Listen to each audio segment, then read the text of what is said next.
Hello, hello, and welcome to Rational Recap. I am your host, Gino Mato. It is great to have you and have you listening with us today. Last night, April 25th, I was attending the most recent Philadelphia DA Town Forum. It was sponsored by YIP, Young Involved Philadelphia, a great organization connecting young Philadelphians to their next leaders in city government and across the region.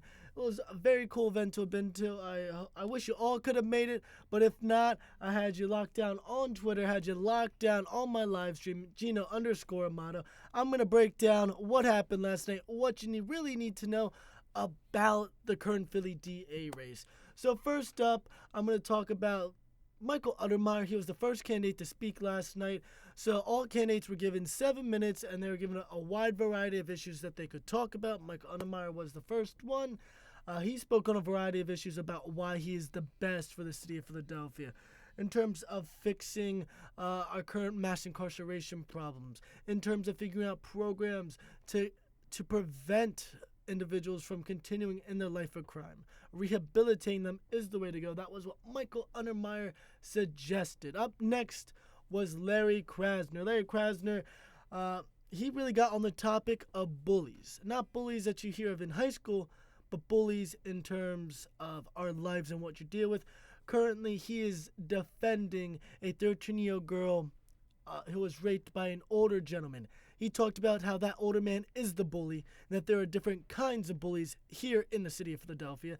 They can range from the police department in terms of police brutality and just misuse of their office.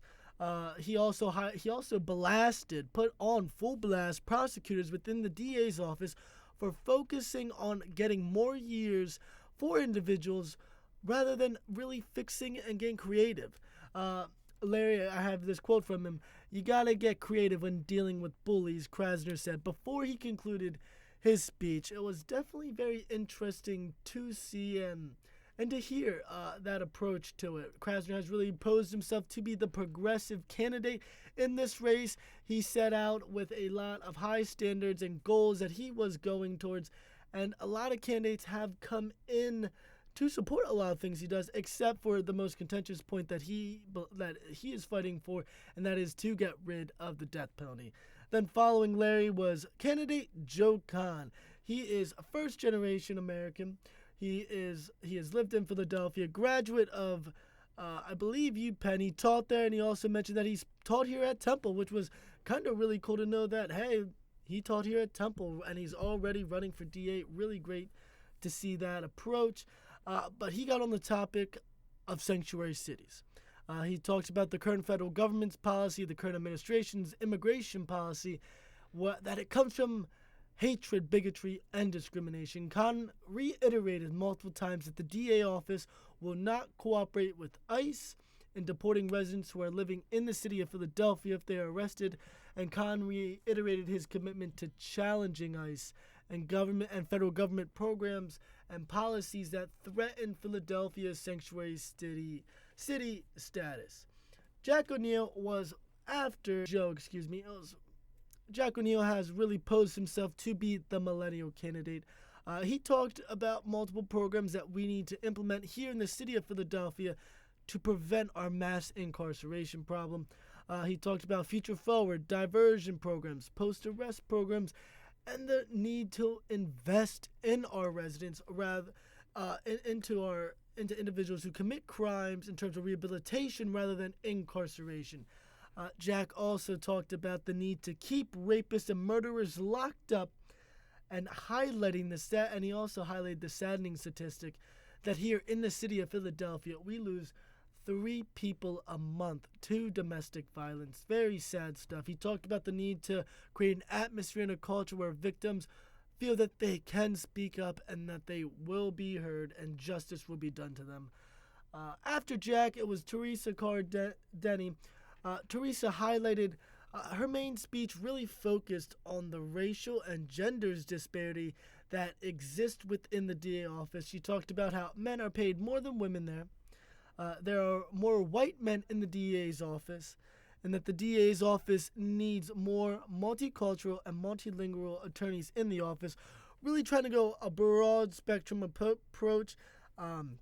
She then touched upon a couple of diversionary programs, post-arrest programs, but she really highlighted the need for more diversity within the Philly DA's office in terms of gender makeup, racial makeup. Following Teresa was Beth Grossman. Beth is the lone Republican in the field. Beth spoke upon the need to have honest public officials in office, not just in the city of Philadelphia, but across the state. We've had a wave of corruption from Democrats who have been elected to be our public officials. Seth Williams to name one, Kathleen Kane to name another, both public officials who got corrupted, and they're Democrats. So Beth also highlighted the 50-year monopoly that Democrats have had in the city, and that it kind of look a little like Republicans 50 years ago when they were at their peak in terms of monopoly here in the city of Philadelphia. Then we switched to a democratically in charge city and just one party control. Beth also talked about how monopoly leads to complacency and complacency to corruption, which I thought was very interesting to hear Beth as the lone Republican. Just interesting. You're talking, it's a crowded field. There are 7 Democrat candidates and 1 Republican candidate. But to conclude the evening was Democrat candidate Rich Negrin. Excited to have Rich. We are actually having him on Beyond the Lead today, Wednesday, April 26th. So look out for John Coles and myself's interview with Rich Negrin. Rich Negrin talked a lot. He got very personal. I have to be honest about this. At the age of 13, he saw his father get gunned down by a Mac 11 outside their house. He actually held his father in his hands when he was dying. A very sad and tragic story. He talked about the need to focus on our children. From 3 to 6 p.m. is the most dangerous time in the city of Philadelphia for our young people. That's easier to get a gun in some parts of the city than it is to find a good after-school program, and he highlighted that he wants to be the champion of change to fix that. He actually was given that award, the Champion of Change Award, by President Barack Obama.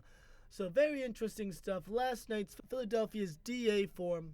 Very cool event. Wish you all could make it. For WHIP News, I am Gino Amato, and have a great day.